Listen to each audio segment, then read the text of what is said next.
Assalamu alaikum, my name is Peyton. I am so excited to be here to talk about my journey. I think it's important to add context before I get into why I reverted, so let's get into that.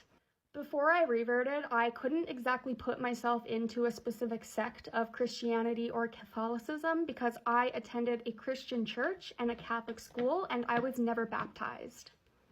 So it's really safe to say that I was confused, and during that time I never made the connection that Jesus was God, and I never was taught that Jesus was God. When I was about 10 and I was sat down and told that I was expected to believe that Jesus was God, and that's what people believed, I really struggled with that fact. I had a really hard time understanding why people believed that Jesus was God, and that really strayed me away from the Christian Catholic kind of environment. With all the confusion that was happening, I very quickly started to lose faith.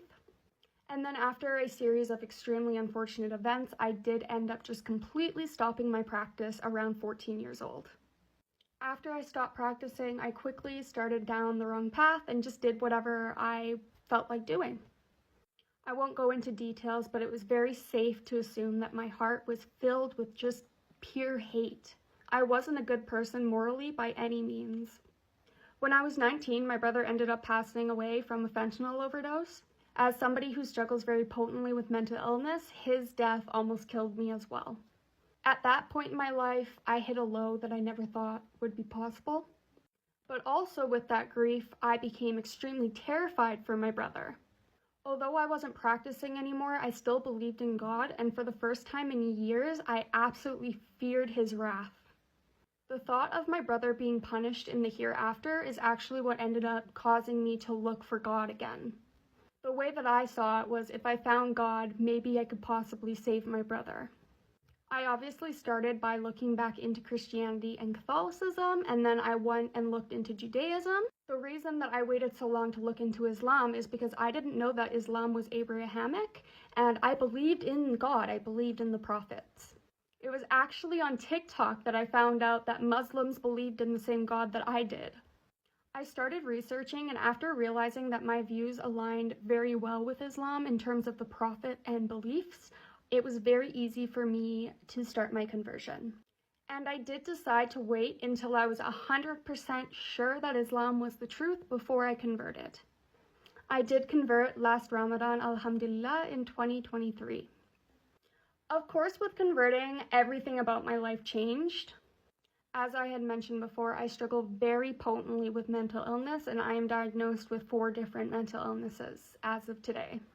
While my illness was not cured when I converted, I did find new coping mechanisms, and I did realize that this is my test in this world, and it's something that I can do with Allah's help. Since converting, it has become much easier to manage my symptoms and cope with my illness. Also, most reverts agree that there's this overwhelming sense of peace that you develop once you join Islam, and that never really goes away, so that's something that I've got to enjoy since converting. I find it really hard to explain, but it feels like my soul can finally breathe without it feeling like it's gonna explode.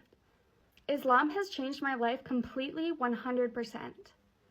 As crazy as it may sound to people that were raised Muslim, almost everything that I did on a daily basis was considered haram, and I had to make massive changes.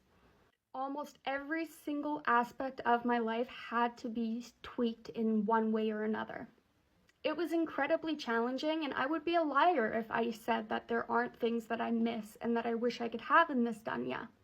But once I got rid of the things that Allah deemed unfit, I realized that my life is so much richer. A huge example of this is me getting sober. I have been very vocal about how being sober in Canada is not normal by any means, and how difficult it can be to stay sober here. To take the steps to get sober in a society that deems alcohol to be the only way to have fun was a massive step in the right direction, in my opinion.